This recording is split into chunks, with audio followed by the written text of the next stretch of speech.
Assalamualaikum warahmatullahi wabarakatuh sa lahat ng aking mga kapatid sa pananampalatayang Islam at magandang gabi rin po sa lahat ng ating manonood, Muslim man o hindi. Ngayon ay day 47 at welcome sa ating araw-araw na pagbabasa ng banal na Quran sa wikang Filipino. I-click nyo lamang po ang aking profile para sa mga nauna nating part ng pagbabasa. Hinikayat ko po kayo makibasa at magnilay kasama ko sa mga salita ni Allah na gabay para sa katauhan. Ipagpapatuloy po natin ito kung saan po tayo nagtapos kagabi. A'udhu billahi minasyaitonir rajim. Bismillahirrahmanirrahim. Huwag kayong kumain mula roon sa hindi kinatay at hindi nabanggit dito ang pangalan ni Allah o kinatay sa ngalan ng iba pa liban kay Allah. Dahil tunay na ito ay malaking pagsuway. Tunay na ang mga demonyo ay naghihimok sa kanilang mga kakampi upang makipagtalo sa inyo. Kung kayo ay susunod sa kanila, ay magiging katulad kayo nila sa pagtatambal. Yaon bang dating patay dahil sa pagkaligaw at binuhay namin sa pamamagitan ng gabay at paniniwala at nagdulot dito ng liwanag na sa pamamagitan nito ay lumalakad siya kasama ang mga tao. Siya ba ay tulad ng nasa kadiliman na hindi makatakas mula rito? Sa ganitong paraan ay pinaganda sa mga hindi nananampalataya ang kanilang mga ginawa. Dahil dito ay inilagay namin sa lahat ng bayan ang pinakamasamang mga kriminal nila upang magplano rito.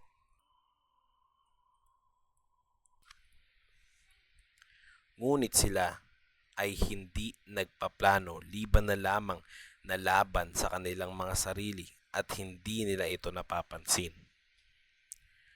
Kapag dumating sa kanila ang isang tanda ay sasabihin nilang, hindi kami maniniwala hanggat bigyan din kami ng katulad ng ibinigay sa mga sugo ni Allah. Si Allah ang nakaalam kung saan niya ilalagay ang kanyang mensahe. Ang mga makasalanan ay magkakamit ng kahihiyan mula kay Allah at malupit na parusa dahil sa kanilang mga pinaplano. Sino mang naisin ni Allah na magabayan ay bubuksan niya ang dibdib nito para sa Islam, at sino mang nais niyang iligaw ay gagawin niyang masikip ang dibdib nito sa Islam at naghihirap na tila umaakyat sa langit. Ganito, inalalagay ni Allah ang karumihan sa mga taong hindi nananampalataya. Ito ang landas ng iyong Panginoon na matuwid. Nilinaw na namin ang aming mga talata para sa mga nakaaalala. Para sa kanila ang tahanan ng kapayapaan mula sa kanilang Panginoon at siya ang kanilang tagapag-ingat sa kanilang ginawa.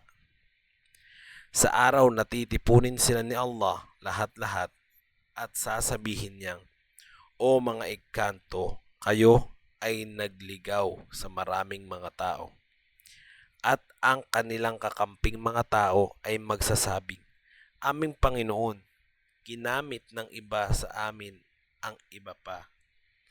At inabot na namin ang takdang panahon na itinakda mo para sa amin.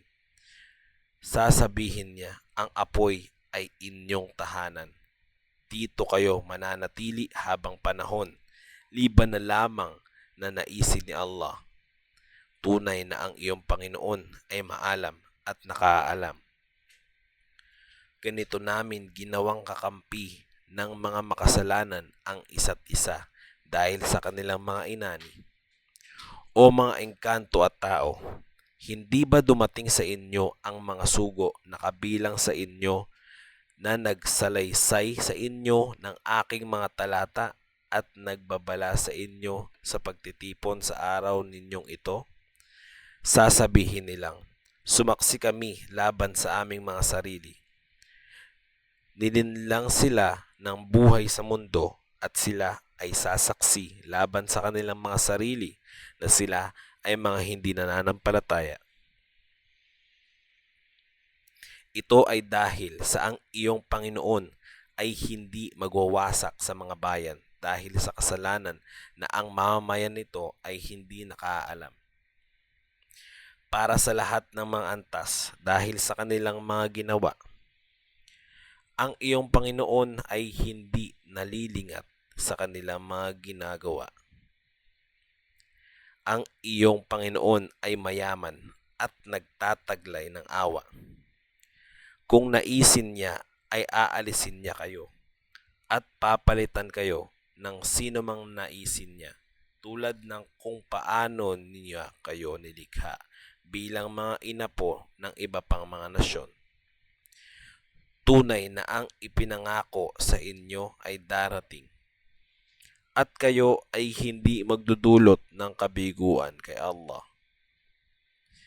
Sabihin, O aking nasyon, kumilos kayo ayon sa inyong mga posisyon dahil tunay na ako ay kikilos din. Malalaman ninyo kung para kanino ang magandang hantungan. Tunay na hindi magtatagumpay ang mga makasalanan. Nagtambal sila kay Allah sa kanyang mga pinasibol na mga halaman at mga pinapastol na hayop at sinasabi nilang, ito ay para kay Allah sa kanilang pag-aangkin at ito naman ay para sa mga katambal namin kay Allah. Ngunit ang para sa kanilang mga itinatambal ay hindi nakararating kay Allah, habang ang para dapat kay Allah ay nakararating sa mga itinambal nila. Napakasama ng kanilang paghatol. Gayon din ay pinaganda ng mga itinambal kay Allah para sa mga nagtatambal ang pagpatay sa kanilang mga anak upang wasakin sila at balutin sila ng kalituhan sa relihiyon nila. Kung naisin lamang ni Allah ay hindi nila ito ginawa. Iwan mo sila sa kanilang mga inimbento. Sinabi nila, ang mga pinapastol na hayop at pananim na ito ay ipinagbabawal. Walang sino mang maaring kumain ito liban na lamang sa naisin namin. Sa kanilang pag-aangkin, may mga kamelyo na ipinagbabawal sa kanya sa likod nito at kamelyong hindi nila babanggitin ang pangalan ni Allah dito sa pagkatay na inimbento lamang nila. Gagantihan namin sila sa kanilang mga inimbento. Sinabi nila, anumang nasa sinapupunan ng mga pinapastol na hayop ay para lamang sa kalalakihan namin at ipinagbabawal sa kababaihan namin. Ngunit kung ito ay isisilang na patay, ay pagsasaluhan namin ito. Parurusahan niya sila sa kanilang paglalarawan. Tunay na siya ay maalam at nakaalam. Nalugi yaong mga pumatay sa kanilang mga anak dahil sa katangahan ng walang kaalaman at nagbawal sa mga ibiniyaya ni Allah sa kanila na inimbento nila laban kay Allah. Sila ay naligaw at hindi nagabayan. Hanggang dito na lamang po muna. Inshallah bukas po natin pagpapatuloy ang karugtong nito.